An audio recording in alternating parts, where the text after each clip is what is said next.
So why would you take an ACHA League Conference game and put that above all of the NCAA moments that UB's had this year? And there have been some pretty good ones. Well, first, it's hockey, right?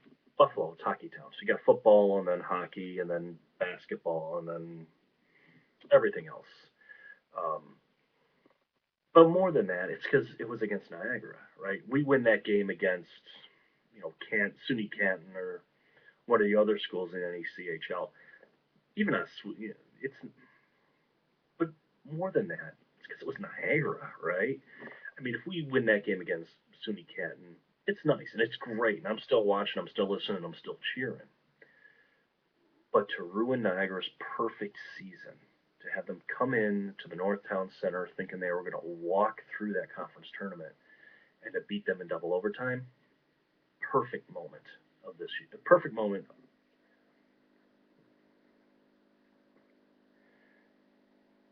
And we used to have that in football. I mean, back when the program started in the 1890s, Rochester was one of those teams we played every year. We played Syracuse all the time. Of course, that's not going to happen in modern times. But even Niagara and Canisius and Buff State and Brockport, all of these were schools that we played pretty regularly. And these were games that fans would take trains to. Some of the Buffalo Rochester games, I mean, that's lore. I mean, you have, you know, Buffalo refs and Rochester refs fighting about if the game is over or not when the last second play happens. You have local papers, Buffalo papers and Rochester papers reporting different scores to the game because the papers in Buffalo said no, the game was over, Buffalo won 6-0, and the papers in Rochester screamed that no, that last play really counted, so it was a 6-6 draw. That's what we're missing. You can't argue the right. You can't argue that it was the right move to try to get up to Division One, right? To try to get the Bowl subdivision. But it did mean leaving behind the Niagaras, leaving behind Canisius, leaving behind Buff State and Rochester. If we had stayed, a lot of those schools are gone anyways. But to give you an idea of just what the interest was like, in 1950 we played Rod. But to give you an interest of just how much interest, but to give you an idea of just how much interest there was, in 1950 UB hosted Niagara at the Rock Pile and brought 24,000 people. Still the fourth biggest home crowd in Buffalo football history. The only ones above it are from the current modern era. You give an idea of how much fan interest there was in these games.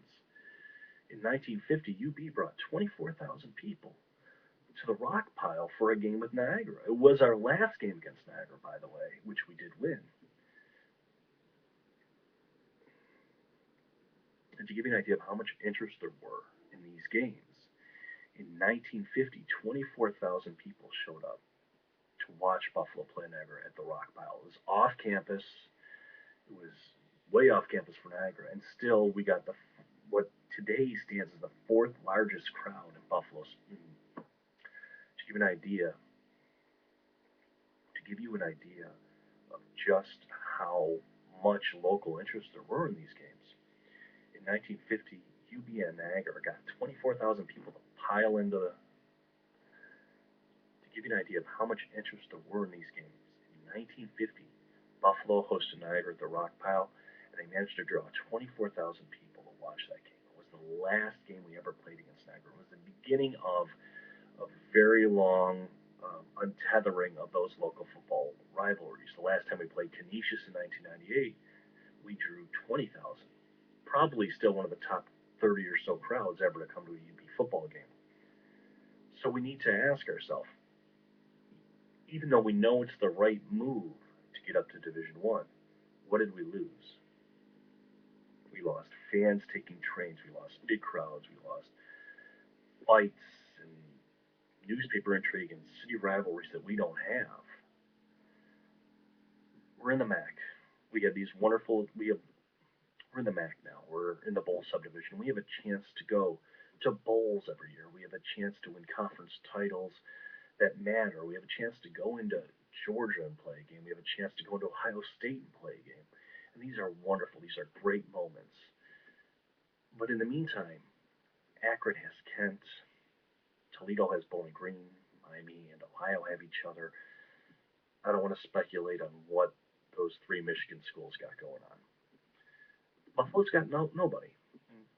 Temple was kind of there, but they were just staying by. I get the same feeling from UMass, unless the MAC brings somebody in completely. I mean, if you know Stony Brook comes up or UMass comes all in, we're going to have to find something on a conference for that's going to be a big challenge for the students. It's going to be a big challenge for the department. But it is one of the critical things UB is missing. We're missing that game that the fans look to every year because of hate. Hate drives fun fan rivalries, and it's a shame to see so many of them go away.